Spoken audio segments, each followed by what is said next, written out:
That Dalano Banton, point guard for the Toronto Raptors, has enjoyed an admirable basketball career, owing to his respectable skills and the dedication he has displayed toward his craft, on both the professional and amateur levels, might come as no great surprise to those who have followed his trajectory from Central Toronto Academy, all the way to the NBA, and yet few know of the personal circumstances that might have hindered his impressive success, and derailed his NBA career before it even started.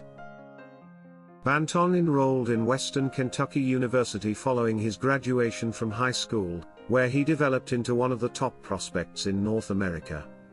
What he didn't know, however, about Western Kentucky, is that it has one of the largest populations, per square kilometer, of crickets in the United States, and for that matter the world.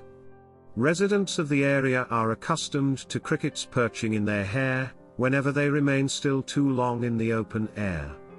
And whenever they wake up in the morning, it is local tradition to shake out the crickets from one's bedsheets, for the creatures do also habitate indoors and are attracted to the warmth of sleeping bodies. Prior to taking up residence in Kentucky, Banton had rarely ever seen a cricket, and had only done so at traveling entomological exhibitions, or on nature documentaries on Canadian television.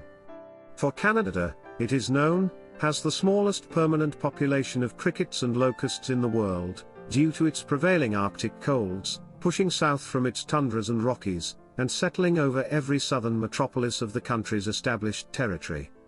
It is notable too, that the Inuit, the Aboriginals of much of Canada's northern territories, supposedly employ 200 words for distinct varieties of snowfall, and yet possess no single word for the description of any arthropod, save for the mosquito, a species whose winter eggs are impervious to colds.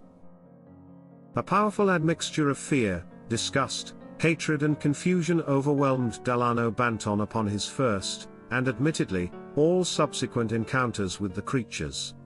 Their song provoked within him a desire to escape and, simultaneously, a powerful lethargy, causing him immediately to find a quiet space for sleep, a phenomenon known popularly as country lullaby syndrome. And just as quickly as he would drift off to sleep, he would be rudely roused by the selfsame sound, the chirping of crickets, a phenomenon known in those parts as the hillbilly alarm clock. Naturally, this proved the source of great agitation to the basketball star. He transferred to Nebraska. There, smaller populations of crickets reside, and a breed with a diminished capacity for the production of audible sound. With time, Banton has grown accustomed to crickets and their call, but still nurtures a hostile attitude to the insects and cannot confront even a picture of them without turning away, eventually, in anger and repulsion.